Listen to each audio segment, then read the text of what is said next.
Hello guys, welcome back to my channel. Have you ever heard of a leader whose very existence threatened the world's superpowers? A man whose dream of a free nation was so powerful that it cost him his life. Today, we are diving into the story of Patrice Lumumba, the first democratically elected Prime Minister of the Democratic Republic of the Congo, a martyr for freedom and a symbol of anti-colonial struggle whose legacy echoes through history. To understand Lumumba, we have to go back to the beginning. He was born on July 2, 1925, in a small village in the Belgian Congo. Now, under Belgian rule, opportunities for native Africans were severely limited. The colonial system was designed to keep people down, not lift them up. But Lumumba was different. He was exceptionally bright, a self-taught intellectual who devoured books and ideas. He attended mission schools, but his real education came from the world around him. He worked as a postal clerk and later as a sales manager for a brewery, all the while becoming a prominent voice among the Western-educated Africans. He wrote essays and poems, using his words to articulate the frustrations and hopes of his people. What really lit the fire in Lumumba's soul? It was the raw, brutal reality of Belgian colonialism.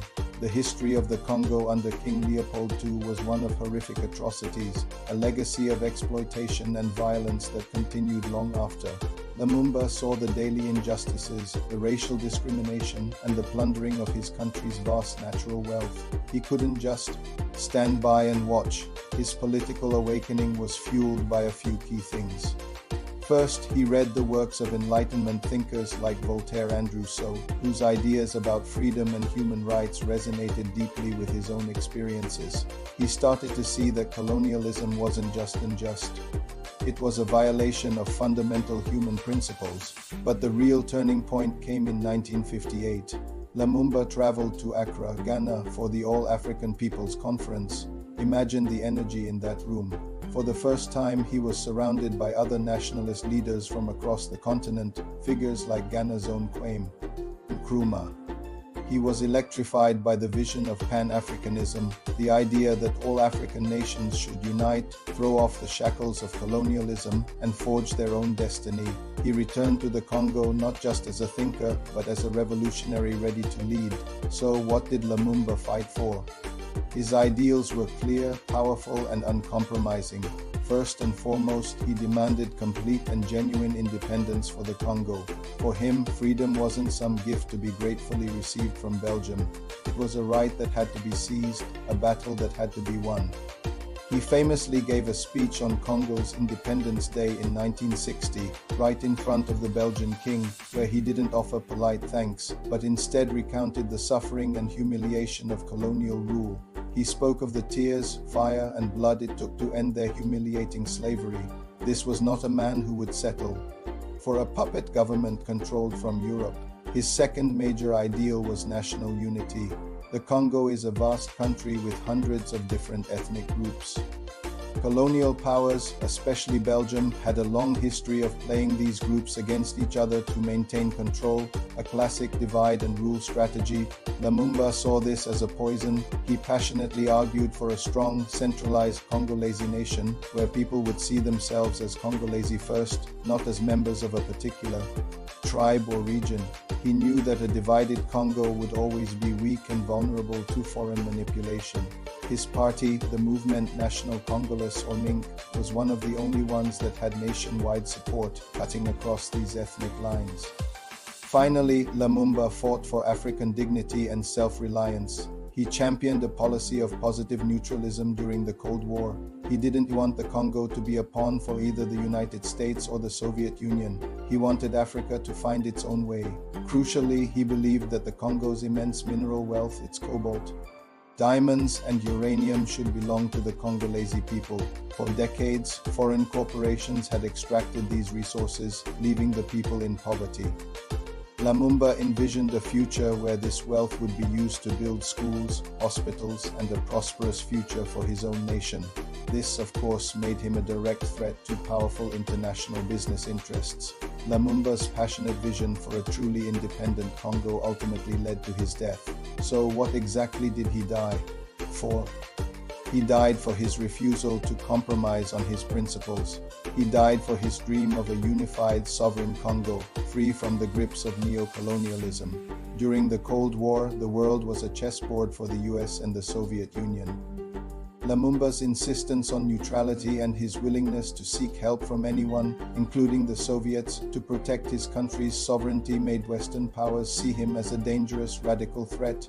They feared he would align the resource-rich Congo with the communist bloc. He died for being an inconvenient man who stood in the way of global power plays. So who was responsible for his death? The answer is a chilling conspiracy involving players both at home and abroad. On the domestic front, there were his political rivals. President Joseph Kasavubu, who represented more conservative federalist interests, clashed with Lumumba's vision of a strong central government. Then there was Colonel Joseph Mobutu, the army chief of staff, a man Lumumba himself had promoted. Mobutu would eventually seize power in a coup and rule as a dictator for decades. These Congolese leaders saw Lumumba as a threat to their own power and ambitions, but they didn't act alone. The Belgian government was deeply involved. They were furious about losing control of their prized colony and its wealth. Belgian officials on the ground actively worked to destabilize Lumumba's government and supported secessionist movements, particularly in the mineral-rich province of Katanga. And then there were the Western intelligence agencies. Declassified documents and historical investigations have shown that the US Central Intelligence Agency, the CIA, and the Belgian Secret Service viewed Lumumba as a communist threat.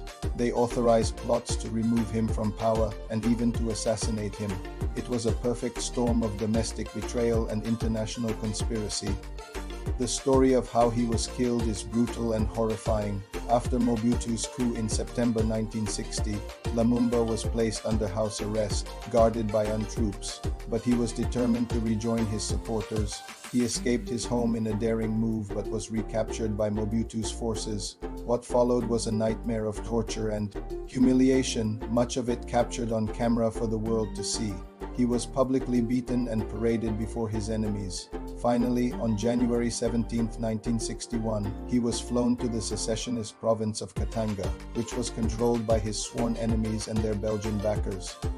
That same night, Lumumba and two of his loyal aides, Maurice Mpolo and Joseph Okito, were led to a clearing in the woods and executed by a firing squad commanded by Belgian officers. The cover-up was just as gruesome as the murder. To ensure there would be no grave, no shrine, no physical trace of the martyred leader, his body was disinterred, hacked into pieces, and dissolved in sulfuric acid. For decades, the only physical remnant of Patrice Lumumba was a single gold-crowned tooth, which a Belgian police officer had kept as a macabre trophy. In a moment of long overdue justice, that tooth was finally returned to his family in 2022, allowing them to finally hold a funeral for their father and for the father of their nation. The life and death of Patrice Lumumba are not just a historical tragedy. They are a source of profound moral lessons that are as relevant today as they were 60 years ago. First, his story teaches us about the price of conviction. Lumumba could have chosen an easier path. He could have compromised, played the political game, and become a wealthy, compliant leader under the thumb of foreign powers.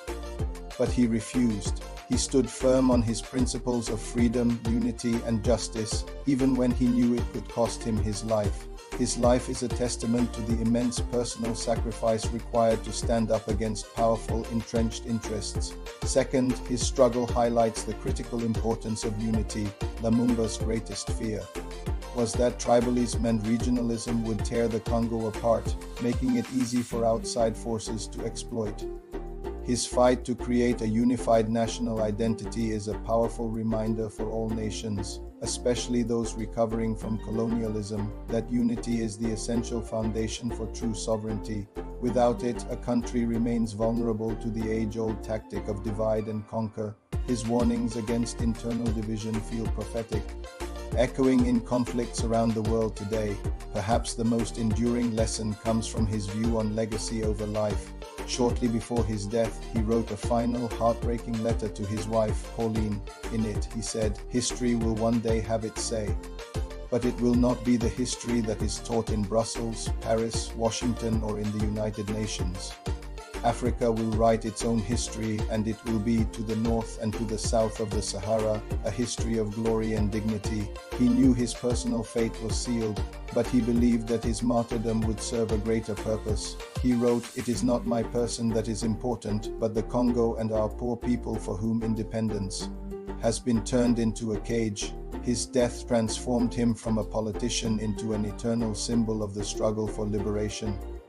He understood that his legacy was not his life, but the future of his people and the ideals he championed. Patrice Lumumba was prime minister for less than 3 months, but in that short time, his voice and his vision shook the world. He was a flame that burned incredibly brightly, a voice for the voiceless who dared to imagine a different future for Africa. Though his enemies tried to erase him from existence, they failed. His spirit lives on in every struggle for justice, self-determination, and human dignity. Thanks for watching. If you found this story as powerful as I did, please like this video and subscribe to the channel for more deep dives into the figures who shaped our world. See you next time.